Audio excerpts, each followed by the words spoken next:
What's going on, guys? Kitbash here, bringing you another video.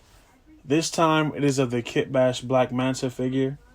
I found I think it was the Battle Heroes. I think that name is wrong. Some Battle Heroes type Black Manta figure. It was like it was probably like this big compared. No, it was probably like that big compared. Like 5 points of articulation, but it had one cool piece. I'm not gonna say one. Some of the other stuff was cool, like the heads were cool. That was just too small. But yeah, I wanted to Kitbash one. I'm on a DC Kitbash right now because I have another one I'm gonna do too coming up soon. Once everything gets shipped out, I'll be able to do a pretty sick custom Kitbash. So I'm on a DC kick with Kitbashing, and I want to do an Aquaman too, but we'll see how that goes. Anyway, I mainly just use the head from that pack. It's like I'll put a picture up of the pack so you guys can see what I'm talking about.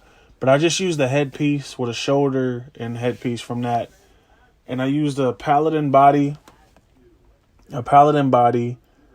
These forearms are from X-Men Deadpool. These are from, I guess it's parts and pieces that I've used. The forearms in here are from X-Men Deadpool. These gauntlet pieces are from Loki, MCU Loki, the newer one. The legs, like I said, the body, from the elbows up, this is all Paladin. Torso, these upper legs are Paladin as well. And these knee pads are from Loki. I think these are on his upper arms. And these lower legs are Loki too. And these feet are from Taskmaster, the udon looking one. These feet are from that. I just painted them black with some gunmetal. I painted them all black. I looked at a bunch of reference pictures for this guy.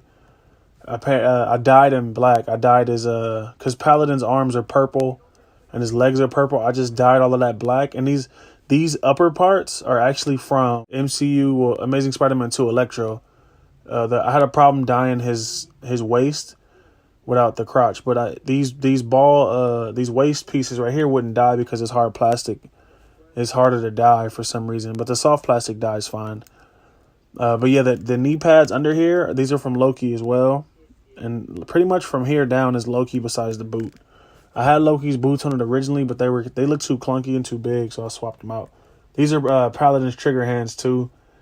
They go pretty well. I dyed those too. So everything on this figure was pretty much dyed except for the torso, because the torso is already black. So like I said, I dyed from the elbow up, and I dyed these upper thighs, and I dyed Loki's boots too. I still painted over the boots because I don't know what it was with these, but they just didn't take the dye really well. I guess it was the paint on there. Let me move this back. I guess it was the paint on the boots that didn't take the dye. But yeah, this figure came out pretty sick. I even gave him an extra head. I super glued the I don't even know what to call this. It's part of his mask, but it's like his shoulder armor. I super glued that to the body pretty much. I couldn't figure out a better way to do it. I was going to use magnets, but I felt like magnets, there was no reason to use magnets because I've never seen him take this part of his armor off.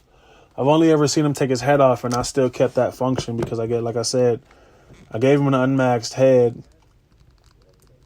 So he looks halfway good. I like this head a lot. It's the Car Mortal head. I didn't do anything to it. I might paint the sideburns white because that's how he looks in the Injustice cartoon. And what's crazy is I looked up a lot when I looked up the reference pictures. A lot of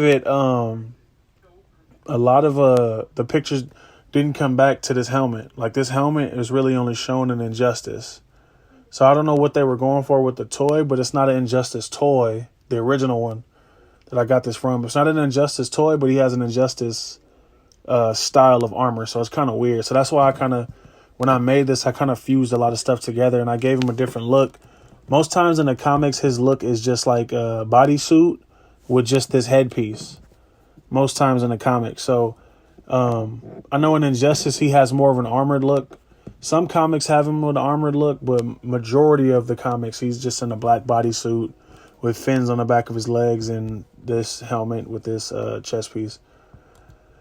But yeah, I was going to try to get the head to fit on here with the mask, but it doesn't. I was going to try. I was also going to try to make this head swivel in here because one thing about this figure is it's really limited with articulation, like the arms. That's about as far as they move up.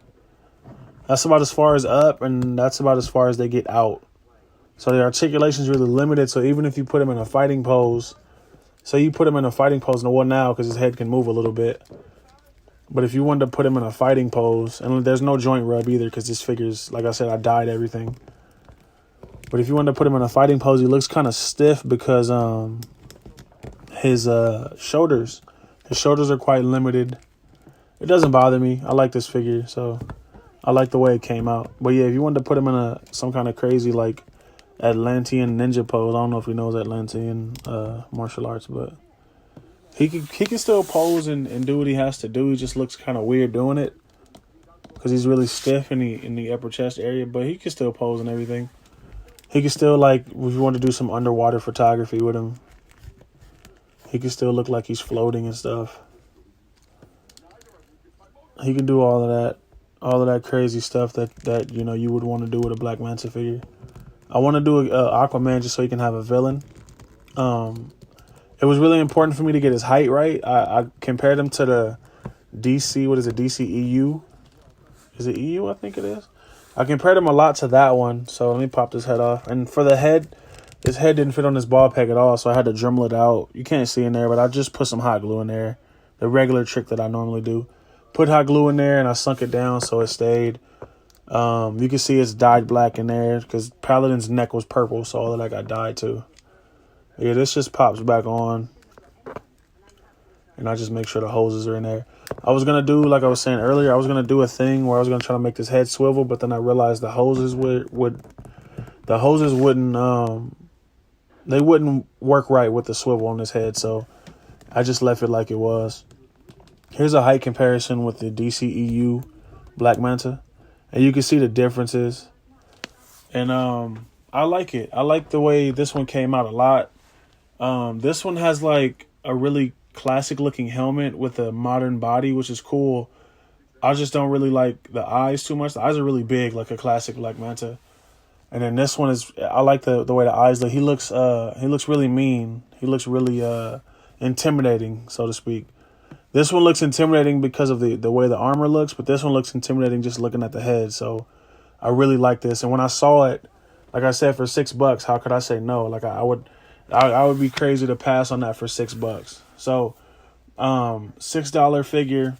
He gave me some pretty good fodder, just really just for the head. That's all I really wanted. But yeah, his height's pretty good. He's not too tall. Now here's him compared to Hercules. He's not too tall, so Hercules is pretty big. Hercules is on the bigger side of Marvel Legends. He's not too tall. I think he's a perfect height, even with the head, because I know when Black Manta has his helmet on, he's a little bit taller, but when he takes his mask, when he takes this off, his helmet, his face is usually in this area anyway, so I felt like the height's pretty good. But all in all, I really like this figure. I really love the way it came out. The parts and pieces I used, you know, they just came to me. Kit bashing to me is like, it's not like, I don't know. When I want to kit bash something, it really just, it all amounts to what I have and what I can use and how I can use it. So when I made this one, Paladin's body I had sitting around, I looked at it. I was like, that looks like a pretty good armored body. And then I looked up, after I saw the Paladin body, I looked up the reference pictures. Reference pictures showed me a bunch of different stuff. And then when I see stuff like that with a bunch of different drawings and iterations of a character, it makes me want to kit bash something even more, because now I have free reign to do what I want, so to speak. So as long as I get the basic look of the character, which is the helmet and the shoulder pieces, anything else that follows can be whatever I want it to be, which is what I love. Because if all I saw was pictures of him in a black bodysuit, I would have put this body, I would have used a X-Men Deadpool body. I was gonna dye the whole figure black, and just put this on the shoulders. But one thing that stopped me from doing that too was these shoulders are really wide on this armor, and a lot of shoulders I tried to use didn't fit under here. And the Paladin body, it's not perfectly fit under there, but it fits better than a lot of the other ones I tried. So, like I said, looking at all those reference pictures, it really gave me a lot of free reign on this one to just throw stuff together. Like I liked having these gauntlets and the knee pads and the boots and the everything, because it looks armored. And then you got the steel that's just the regular suit pieces, like his arms and his upper legs and his thighs. And then you got the body protected. I feel like if he was a warrior, a sea pirate or whatever, you know, he's going to be in fights and stuff, so he would want to protect his torso anyway. So I feel like the armored Paladin armor torso was perfect. Everything else just follows suit. I did these gauntlets because, like I said, the Injustice version has like it has parts and pieces that are gunmetal and parts and pieces that look armored. So I looked up a bunch of reference pictures of Black Manta in the Young Justice cartoon, and he had these feet were perfect. These are the Taskmaster feet. These feet were perfect compared to the feet he has in the cartoon. A lot of this was heavily based on the cartoon, mostly based on just the look of Black Manta, but the cartoon is what inspired the armor pieces and the boots and him having not just a wetsuit on. So yeah, custom Kitbash Black Manta.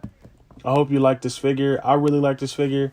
It is my first DC Kitbash. I don't really do a lot of DC stuff, so it was pretty awesome to delve into something new.